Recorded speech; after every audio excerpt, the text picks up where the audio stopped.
தூத்துக்குடி மாவட்டம் ஸ்ரீவைகுண்டம் சட்டமன்ற தொகுதியில் 2026 சட்டமன்ற தேர்தலில் ஒவ்வொரு கட்சியிலும் அந்த தொகுதி மக்களிடையே எதிர்பார்க்கப்படும் வேட்பாளர்கள் யார், அவர்களின் பின்னணி என்ன என்பதை தற்போது பார்க்கலாம்.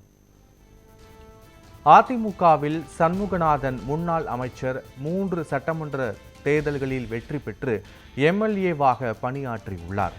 ஜெயலலிதாவின் அமைச்சரவையில் தொழிலாளர் நலத்துறை அமைச்சராக நியமிக்கப்பட்டார். பின்னர் பால்வளத்துறை அமைச்சராக பொறுப்பு வகித்தார். அதன் பிறகு இந்து சமய அறநிலையத்துறை அமைச்சராகவும் பதவி வகித்துள்ளார்.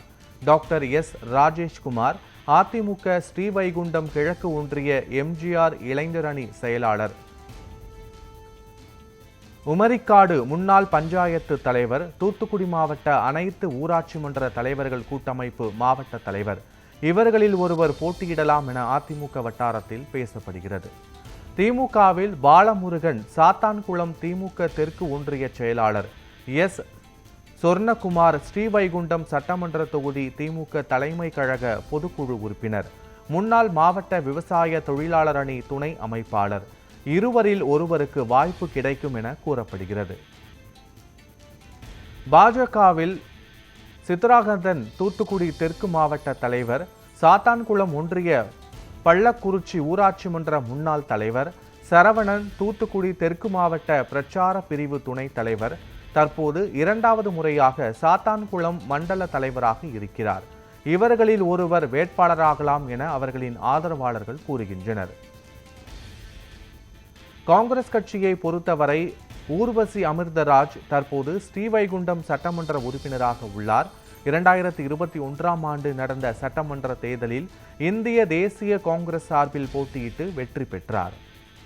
லூர்துமணி முன்னாள் சாத்தான்குளம் வட்டார காங்கிரஸ் கமிட்டி தலைவர், சாத்தான்குளம் தென்பகுதி விவசாய சங்க தலைவர், தமிழக விவசாயிகள் கூட்டமைப்பின் தென்மண்டல பொறுப்பாளர். இருவரில் ஒருவருக்கு வாய்ப்பு கிடைக்கும் என காங்கிரஸ் வட்டாரத்தில் பேசப்படுகிறது. தாவேகாவில் ஜெகன்ராஜ் 10 வருடம் விஜய் ரசிகர் மன்ற ஸ்ரீவைகுண்டம் ஒன்றிய பொறுப்பாளர் மற்றும் 3 வருடம் தமிழக வெற்றி கழகத்தின் ஸ்ரீவைகுண்டம் தொகுதி பொறுப்பாளர். அன்னை வி.ஜி. சரவணன் தூத்துக்குடி மேற்கு மாவட்டத்தில் முழு நேர கட்சி பணியாற்றி வருபவர். இவர்களில் ஒருவர் வேட்பாளர்கள் ஆகலாம் என அவர்களின் ஆதரவாளர்கள் கருதுகின்றனர்.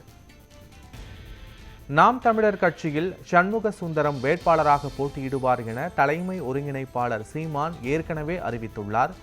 இயந்திர பொறியியல் பட்டம் பெற்றவர் வேட்பாளராக அறிவிக்கப்பட்டதை தொடர்ந்து தேர்தல் பிரச்சாரத்தை தொடங்கி வாக்கு சேகரித்து வருகிறார்.